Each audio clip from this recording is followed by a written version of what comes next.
In the 22 years I spent banging my head against a brick wall trying to get a diagnosis or treatment for my death cramps, I got a lot of advice about eating and exercise. As a straight-sized person, I only got told that I should lose weight a few times. But I got a lot of exercise more, exercise less, cut out dairy or sugar or carbs or alcohol. Have you tried intermittent fasting? Have you tried keto? Have you tried yoga? Have you tried lifting? Always with various explanations as to why this would fix my period pain. I tried all these things at various times, sometimes just to be able to show up to the next appointment and say, yeah, I tried it. It didn't work. In my case, it turned out nothing short of surgery was going to stop my period pain. But of course, how and what we eat and how we move our bodies affects everything that happens in our bodies, including period pain, or at least period pain that isn't caused by excessive scar tissue causing a hydrosalpinx that needs to be removed with surgery. So what's the deal with diet, exercise, and period pain? Is there actually a way that we can eat and move our bodies to reduce period pain? And why do we keep getting so much conflicting and unhelpful advice? What's happening to your body, we don't know, because we've never really studied the female. Say it's all in my head, but the research is quite spotty. No, we've never really studied the female body.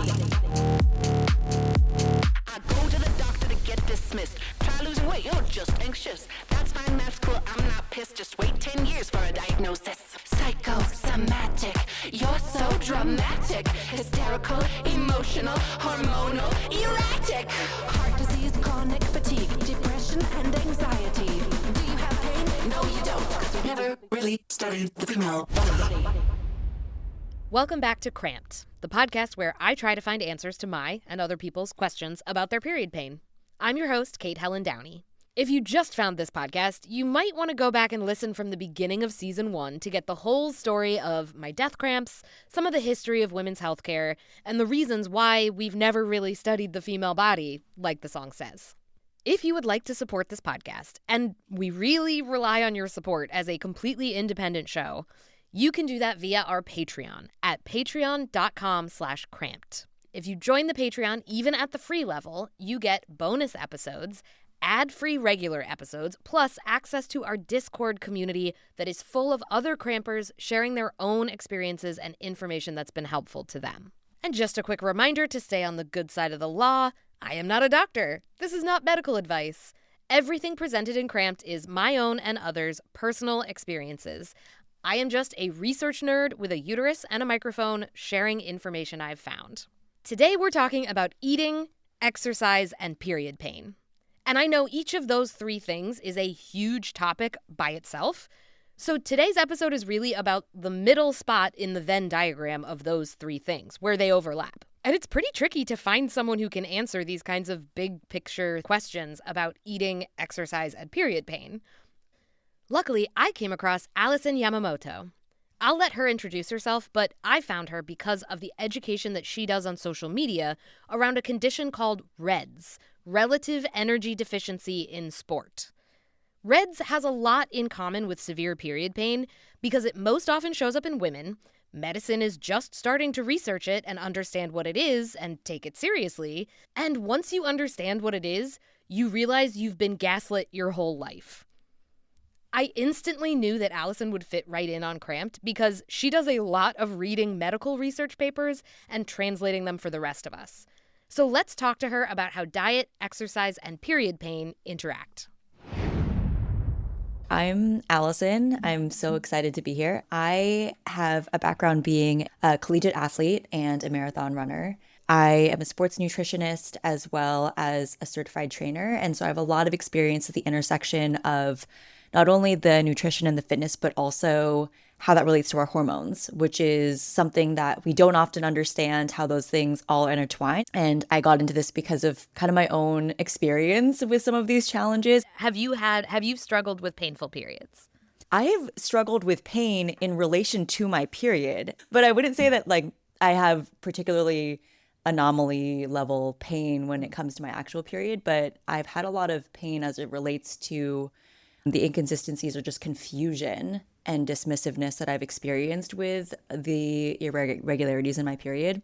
I mentioned that I was a collegiate athlete. So I was an NCAA cheerleader, and right towards the end of my college career, and as I graduated and started to bootstrap my own fitness regimen for the first time in my life, I got super into running. Wow.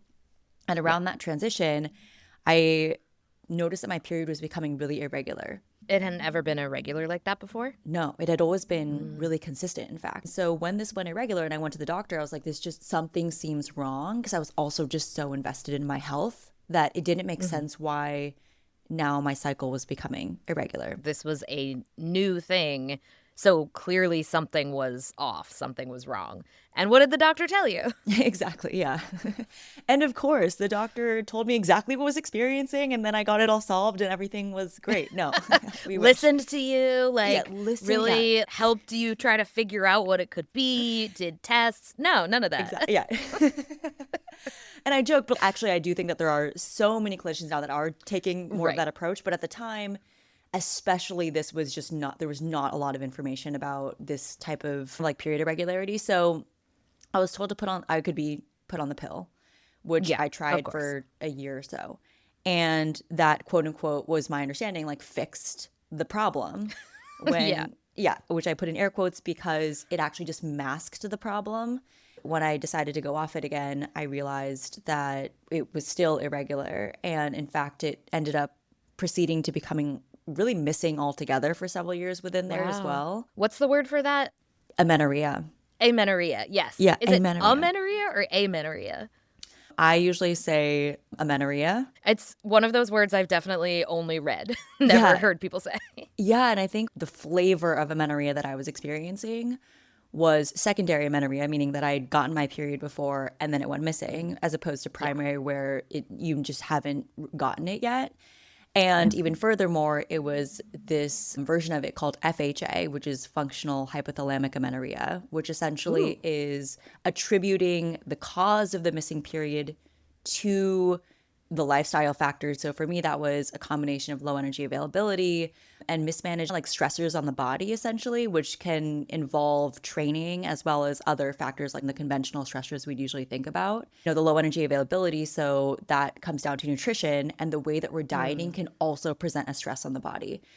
And this is like the bucket term for one of the presentations in symptomatic REDS, where FHA, which is like one sign, where your missing period is one sign that you could be experiencing REDS.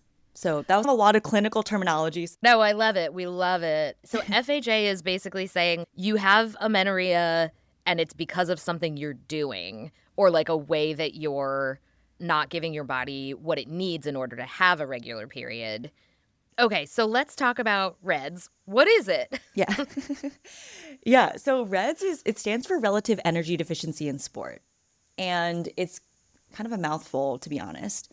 But it's essentially an issue where you're experiencing a mismatch between how much energy your body actually needs to fuel all of its just daily processes, as well as the activity that we're putting ourselves in, as well as having enough left over to make sure that it's supporting our basic physiological functions that our body would deem core and necessary. And so an example of this is essentially when we are in a prolonged state of low energy availability, which is the terminology that we would use.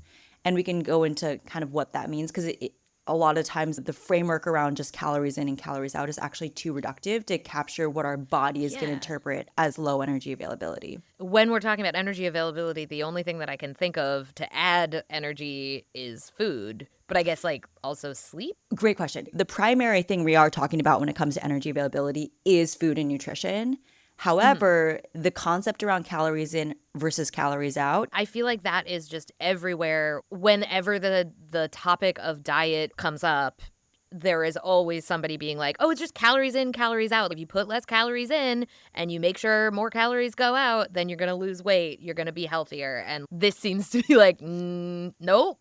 Yeah, no, exactly. You said it perfectly. And I think that's what that type of reductive advice that oversimplifies what actually happens in our bodies, especially as women, is what leads to issues like this becoming so prevalent. Yeah. The difference is that when we think about calories in, calories out, it essentially is assuming that, to your point, if you just make adjustments, so you just eat less, at the end of the day, when you were to add out how much you expended and how much you took in, what was the balance of that equation? And if it comes out to be either positive or negative, that's going to influence whether you lose weight, gain weight, whether you're healthy, unhealthy, whatever.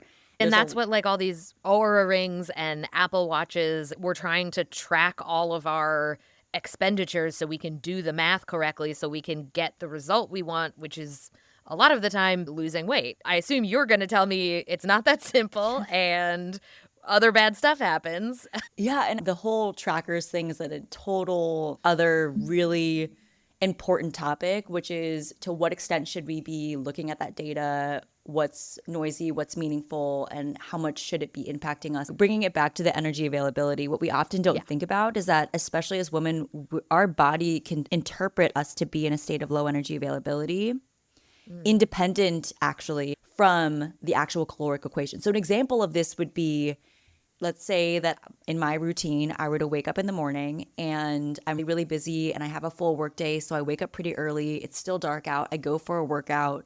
I come back and then I need to get ready. I'm now rushed. And then I go into the office. I'm like working. I'm just like hyper stressed. I still don't really feel that hungry yet.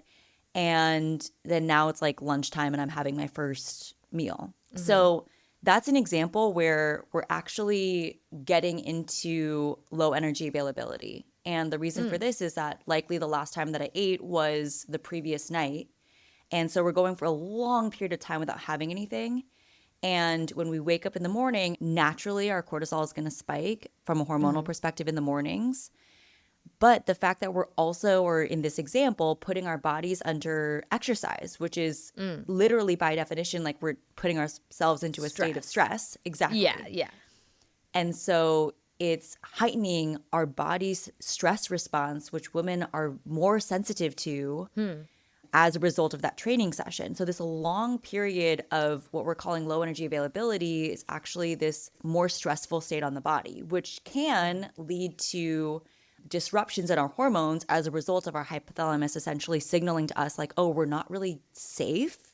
Yeah. And therefore, we're going to deprioritize things that we don't view as super essential. And an example of this could be our hormone production, but it could also be that we're doing that workout and it's easier for us to get into a muscle breakdown or a catabolic state where we're not even getting the adaptations or we're not recovering appropriately and building our fitness appropriately from those sessions because we were fasted and our body didn't feel like it had what it needed to actually be able to invest in building that lean muscle mass or whatever it was from that session. Principles like that are the foundations of energy availability. And we want to prevent our body from getting into situations where it perceives that we are in low energy availability. And the reason that I break it down like that is because even in that situation where that person is then eating their lunch and then maybe going about and continuing to work and feeling really stressed and really busy and not really thinking about snacking or anything, and then gets home and at the end of the day, they are just starving. Like all of a sudden their hunger cues have kicked on and then they're eating a lot. So that from that calories in, calories out perspective, the actual quote unquote equation could balance out in a lot of different directions. But in reality, we still weren't investing in our energy availability in the way that our body would respond really positively to. Let me see if I get this straight. REDS happens when we are basically trying to be healthy, doing things that we think are healthy for us, like exercising, like maybe eating less or restricted kinds of foods, and maybe skipping meals, and your body freaks out. Basically, your body goes into a state of emergency, similar to how it often does when we feel pain or when we're like in a really stressful situation. So even though we may be getting an appropriate amount of calories like over the whole day, the way, the order, the timing of it makes our bodies interpret it as an emergency. Yeah. So we're getting into some combination of underfueling and overtraining onto our body, or we're mismanaging the stressors in the body, and it's causing our body to essentially redirect energy away from quote unquote secondary goals like reproduction or muscle growth and maintenance and towards Yeah. really vital function. In other words, it's going into survival mode. How do we know that's happening? Like, what happens when our bodies are having low energy availability or stressed out in this way? Some of the ways that this is going to present is something like a missing period, where it's essentially saying we don't feel safe enough to support our hormonal health and normal hormonal function and fertility. But it can impact so many other things. In my case, it did show up as a really irregular and then eventually missing period altogether. But in other cases, there's kind of this flywheel concept of how many different physiological processes it impacts, plateaus in performance with your training, or feeling like you're not being able to progress really effectively in your fitness. There's a lot around cognition. So feeling like either you have brain fog or maybe you're having trouble focusing. There's a longer around like digestive functioning, because what happens is your like metabolism will essentially become downregulated. And so that can have a lot of impacts either on your feeling. Stuff like bloating or constipation can be really common, as well as like things that are really core. Bone density can be heavily impacted, or your immunity, injuries. And I think one that really resonated with me that I felt really strongly was moods or anxiety, where I'm definitely somebody who already has a tendency to become really stressed, especially when I feel like I'm under a lot of pressure. Yeah. And so when I was going through a lot of this phase where I was experiencing REDs, I just normalized a lot of my irritability or a lot of my anxiety or a lot of my stress as this is just the phase that I'm in and the pressure that I'm under. And I wasn't tuning into the fact that my mood was actually a really helpful feedback loop. And I was slipping into this pretty prolonged period of time where I just didn't feel like myself, especially for women who are working really intense jobs or really busy or are working out on a really regular basis. I think it's easy for us to normalize this idea. And I'm sure this is particularly resonant with your audience and anyone who's ever experienced, especially like period pain, which is like normalizing that we just need to like push through. Like the solution is to push through, and then we ignore what seems like or could seem like more subtle signs or subtle symptoms that you're experiencing. And in reality, tuning into some of these for me is now something that I really try to proactively and intentionally do, because it gives me feedback so much sooner than experiencing the feedback loop from my menstrual cycle as an example, that I could be slipping into some of these behaviors or patterns. We also, as women, will underestimate how easy it can be for us to slip into patterns that are leaving our body in a state where we are under recovered, or where the diet that we are really invested in is actually not supporting our overall health when we think about a zoomed out lens, because we're so fixated on the kind of diet culture recommendations. Yeah, it also strikes me that so many of the things that I learned about by being diagnosed with endometriosis, the inflammation from the untreated endometriosis, leads to a lot of similar symptoms, like digestive issues, like further inflammation, like fatigue, brain fog. And I guess that makes sense because your body is doing the same thing, where it is downgrading those secondary priorities because it's in survival mode, because it's like something is wrong, something is not okay. We need to like prioritize survival and forget about digestion for a while. But that doesn't work when it's constant and untreated. So that totally makes sense. And also people who are struggling with period pain, with undiagnosed endometriosis, with undiagnosed anything that causes this severe pain and causes their body to go into survival mode, they're probably being told, well, you just need to lose weight. Well, you need to exercise and move your body more. Well, you need to eat better. They're probably being given this like very generic advice. And when they are trying their best to follow it, when they are exercising and pushing through the fatigue they feel to do the thing that they have been told will make them feel better, it's actually just like adding another layer onto the problem that's going to make it even harder to figure out what's going on and even harder to get through your day. So that's fun.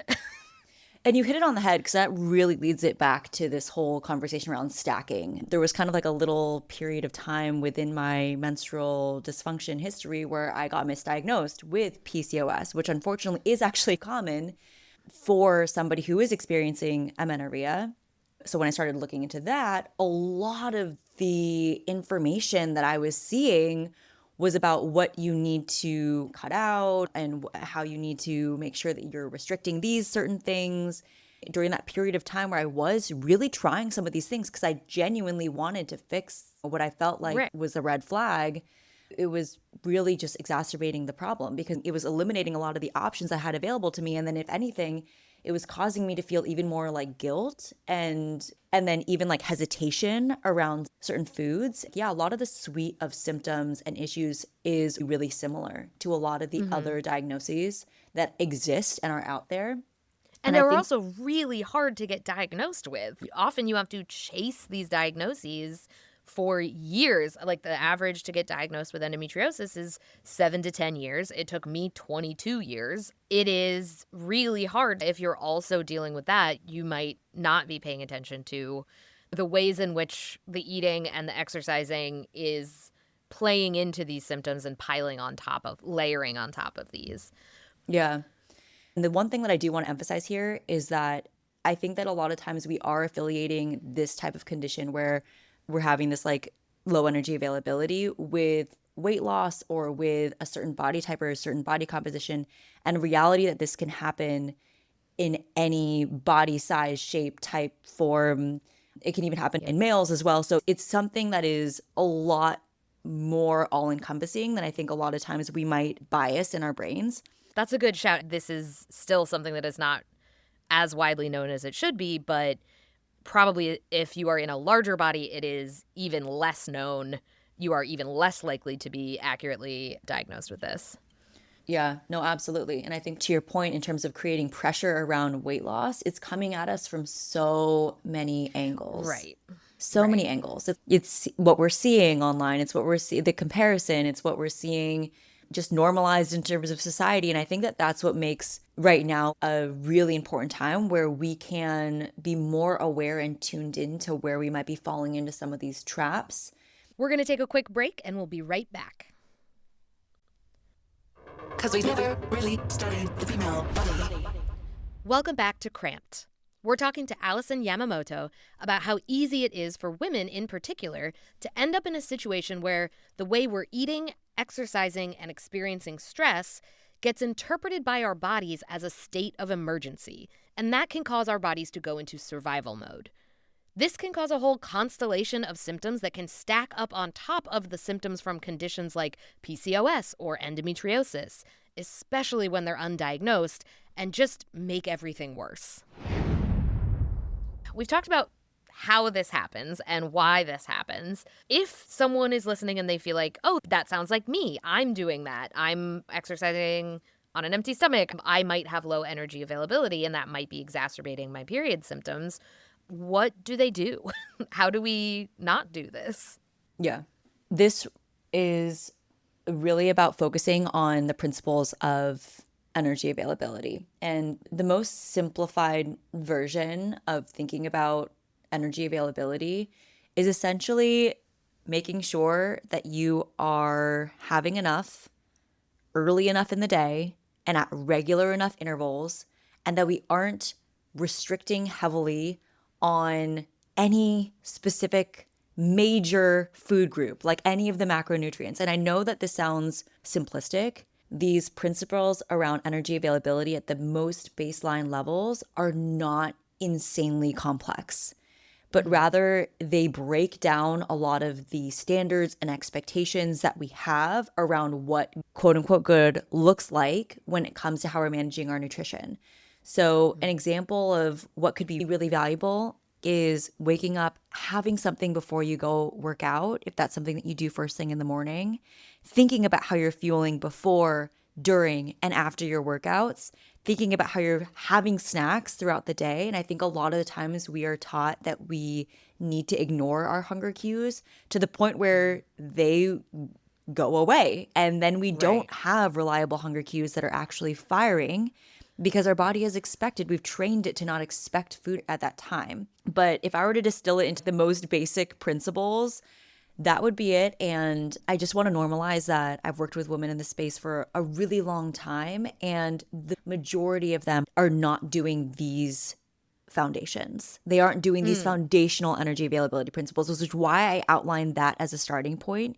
The foundations is where we're going to have the most step function improvement. Oftentimes what I'm seeing is that women are frequently missing the mark. It could be like vastly underestimating how much carb or fat or even protein intake, depending on what trends have been the loudest, right? At that time, under eating in one of those areas, or whether it's like being taught to ignore the snacks in order to wait for a certain time to eat. All of these like underlying factors will really add up. And those are the areas where we'll have the most impact and where we can really see changes in our energy availability. And I think that a lot of the times, especially I've noticed this a little bit in like the kind of the health space, there's this like bias towards complexity, I think, where like we're biased towards wanting to see what we can add in terms of either random supplementations or the latest elixir thing that we can be trying, or some 8-step morning routine that we can invest in.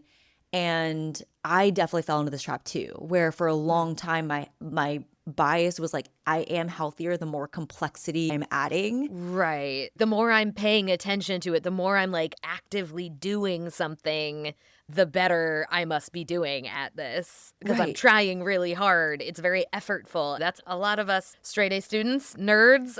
Absolutely. And like, I think that in many ways, I still feel more comfortable in a situation where things feel hard, which is a whole nother topic. And I kind of like to think about this as like a tree, because essentially the roots are like kind of the foundations that I was mentioning. It's, are we supporting our energy availability? Are we really hitting it out with the basics when it comes to strategic recovery from our training? Tell me more about the roots of this tree. Is that just like eating enough at times when you need to eat? Yeah, I would bucket it into some of and this is not going to sound a surprise to anyone, but these are the things that are so important, which is sleep. Are we sleeping enough? Are we managing our training in a way that we are putting our bodies under stress intentionally, but also allowing our bodies to recover? Essentially, are we investing in a well-programmed training regimen that is allowing our bodies to get a diversity of stimuli, and one that is actually supportive for us as women and whatever it is that we enjoy? And then there's a factor around nutrition, which is just like, are we eating enough? Are we making sure that our bodies feel like they're in a state of safety? And are we allowing our bodies to have the variety of nutrition that's going to be really beneficial? And the last thing is going to be stress, which is, are we managing our stressors? Are we investing in social connection? Are we strategic about burnout and a lot of the other factors? And I think that when we think about those foundations, these are what a lot of people talk about a lot of the time. And I think it's easy for us to, if we're to move up the tree and then think about the leaves, then it's easy for us to fixate on, oh, okay, but this one supplement that I heard might be helpful, I'm definitely going to add in at this time of day because I think that's the ideal timing when I could add in this very specific supplement that may or may not even be directly correlated to evidence-based research that's applicable to my persona. It's like, it's easy, at least in a lot of situations, for us to get focused on the leaves and then still be missing the mark on like the roots that are like truly the foundation of the tree.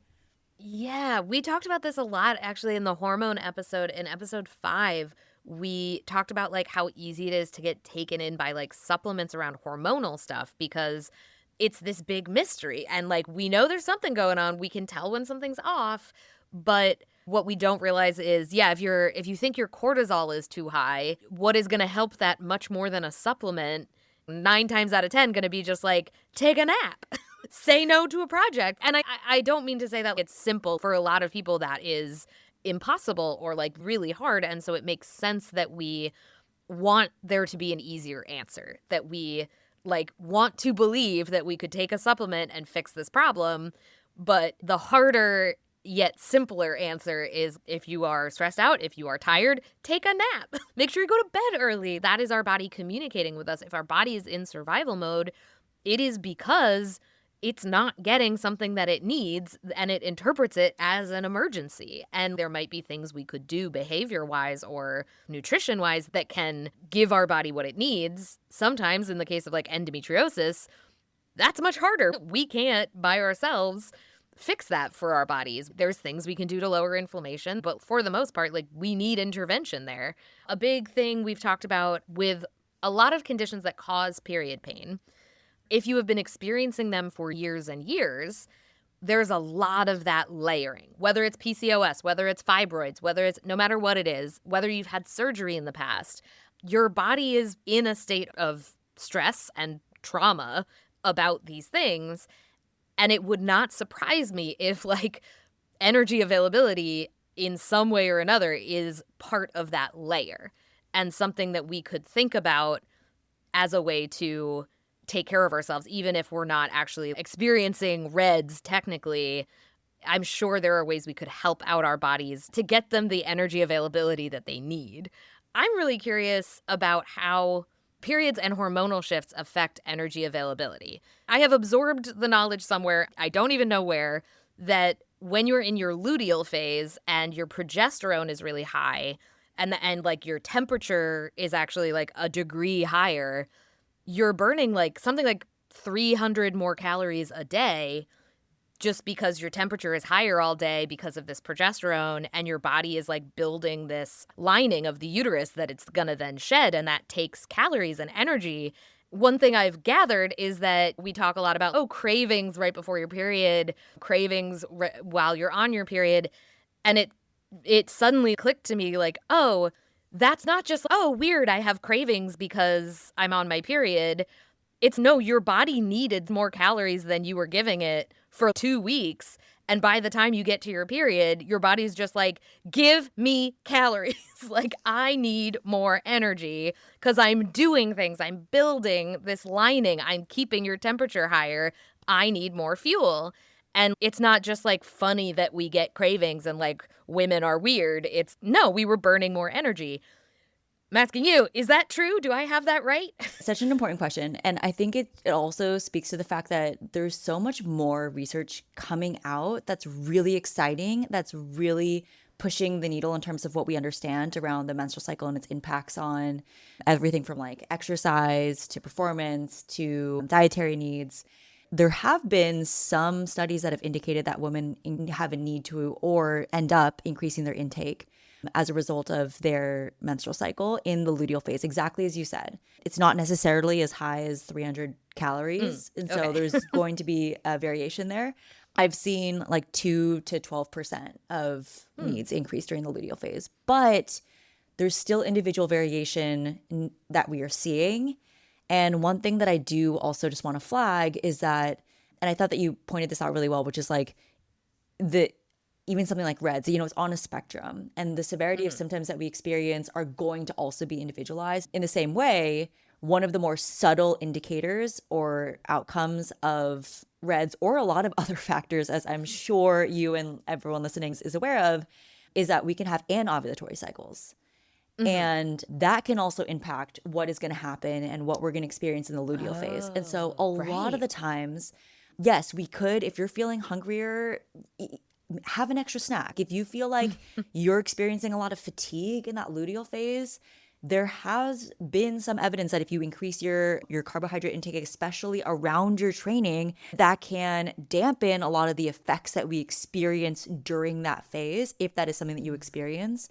But a lot of what we're coalescing around right now is that there is a huge amount of individual variation when it comes to the cycle. Right. How we're all experiencing it is so different, which kind of also segues into this whole conversation around cycle syncing, which is that because there's a huge amount of individual variation in both what you're experiencing symptomatically as well as what's actually going on for you in your cycle, meaning was it ovulatory or not, what's actually occurring during your specific this instance of this cycle, that doing something that is just defaulting to assumptions around what generally is recommended for the population isn't as powerful as tuning into what you're experiencing, trying out some of these recommendations based on your own experience, And then, yeah, if you're going into your period repeatedly and noticing I'm extremely hungry, my cravings are really sharp, I feel like I'm trying to play catch up in terms of how much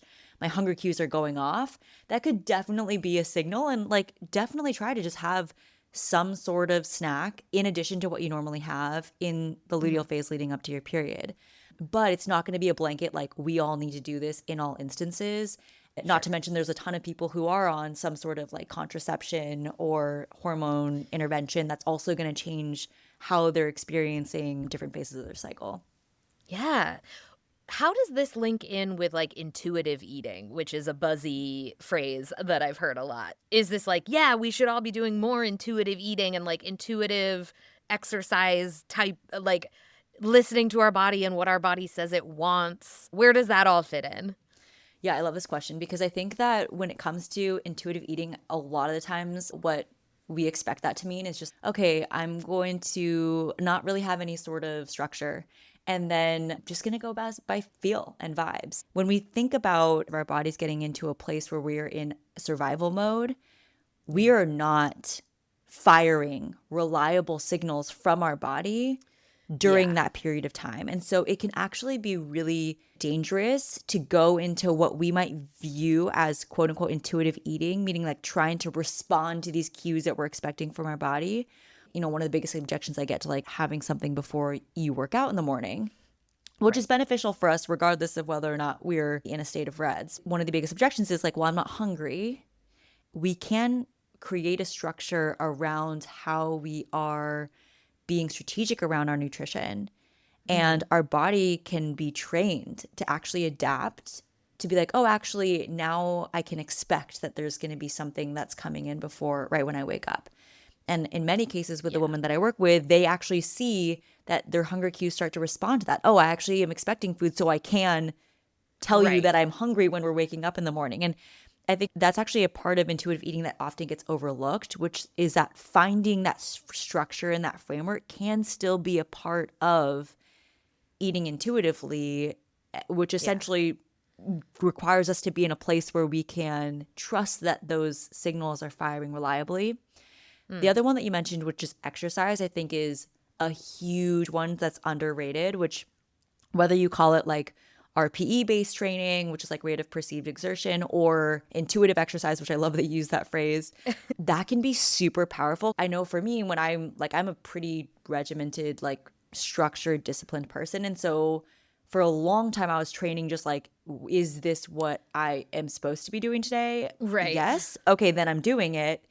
Was I capable of doing this last week or 2 weeks ago? Yes. Okay, then I should be capable of doing this right now because it's the same day of the week. It's more of a like an intellectual, you're like, Exactly. Yeah, you're holding your body to standards that are intellectual, not based in what your body is actually experiencing. Exactly. Which seems reasonable. Like, I'm not holding it to like the standards of an Olympian. Like, I'm holding that to the standards I've my seen own from standard. Exactly. But these are standards and practices that I imagine were not developed on female bodies or with research into female bodies. If you're following a workout regimen, it is probably not a workout regimen that was designed with female bodies and menstrual cycles in mind. And so you're being told you should be able to do this. Your brain is telling you you should be able to do this. Your body is not in that place. Yeah. I think that in the same way that certain people are going to wake up with severe period pain, there's no part of you that's like, I now really want to do this workout that is in my program for this week and doesn't consider the fact that I'm like in significant amount of pain right now, and you would want to adapt to that stimulus. In the same way, we can zoom out in terms of what those, let's say, inputs are that can help you understand how you can take a more intuitive approach to exercise. So it could be period pain. It could be I didn't sleep last night at all. It could be I'm under a really large amount of stress right now. That's going to show up in terms of my workouts, in terms of my ability to put in effort. Mood is a huge one that we referenced before. And so there is a few different factors. You know, if this is something you wanted to start doing, you could effectively start doing it right now, which is like, what are the different factors? Usually we recommend things like, how well fueled are you? What's your nutrition status look like? How does your sleep been? What is your like actual bodily sensations right now? Is there a significant amount of pain? Is there a significant amount of fatigue? And you might create kind of a little suite of variables, like 3 to 5 factors that you might just check in on and determine, is this therefore a great day where I have a green light and I feel like I could really do something higher intensity, higher output, where I'm really challenging myself? Or do I still maybe decide to do the workout but make modifications to meet myself where I'm at right here? And that approach isn't strictly cycle syncing. It could be if you find there's very significant patterns in your cycle, but it also could be more scaled to other situations that are also going to impact how you feel in your training. I love this idea of it's not about cycle syncing, because cycle syncing your workouts is just another way of adhering to what somebody else thinks your body should be able to do and should be feeling. And that is also not taking into account how individual our experiences of our periods, our cycles, our pain. So it's not about going from like a male-centric designed workout regimen to a female-centric workout regimen that is still really like prescriptive. It's about going from a prescriptive regimen at all to a more like individual I feel like intuitive is such a like magic word where you're just like, you should just know. And it's like, no, you need to listen to your body and also gather data about what has been going into your body and what has your body been experiencing, what signals is your body giving you, and then use that information to make decisions about what you're doing. I think that for some people, and I can put myself in this bucket, the idea of taking away any structure at all and being like, I'm just going to go based on vibe, that would be extremely challenging for me to actually, it would require decision, it would result in decision fatigue, I think. Let's say you were doing like a running program and a running regimen. And the running regimen isn't going to necessarily automatically update based on the fact that on a Tuesday night you were super stressed about a work presentation, you got no sleep, and then you woke up on Wednesday. The program isn't going to automatically have shifted based on that necessarily. Right. Yeah. And so really, really minor way that you could still do this whole kind of like intuitive based exercising is going into that session and saying, instead of me hitting specific splits or specific outcomes, I'm going to go in understanding where I'm at, and I'm going to make adjustments based on how, for example, using the RPE scale. So for example, saying maybe on the higher intensity efforts, I'm going to go based on how I feel and what feels challenging versus I need to hit this certain pace. And the minor adjustments like that can be examples of how we can fit some of this more quote unquote intuitive based training into a program that is already quite like regimented or structured, if that makes sense.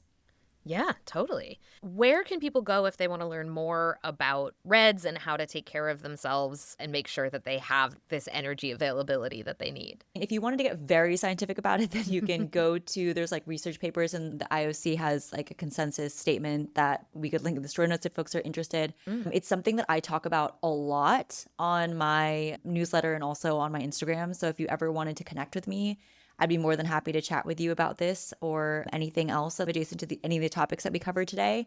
You can find me at my name. It's Allison Yamamoto. You can also check out my newsletter, which is accessible from the website. It's coathletic.health. So we can also probably put that in the show notes. But those are all going to be resources. And just once you understand the terminology, there's actually a fair amount of information you can gather by doing your own kind of searching on this. And I think the first step is just knowing what it is and also starting to reflect on what parts of either your behavior, your symptoms, or anything else might resonate with you where this might be something worth exploring a little bit further. To your point, like even if this is something stacked on top of another diagnosis, this is kind of something that's part of that like foundations and can be really beneficial to rule out some of the factors that could be exacerbating some of the other issues that you might be experiencing.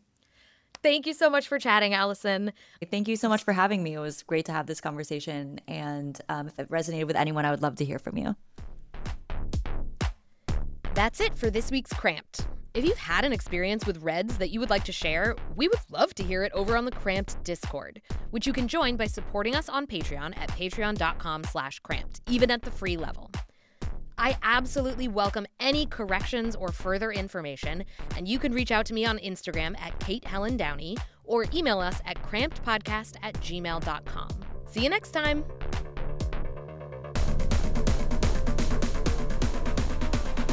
happening to your body? We don't know, cause we've never really studied the female body.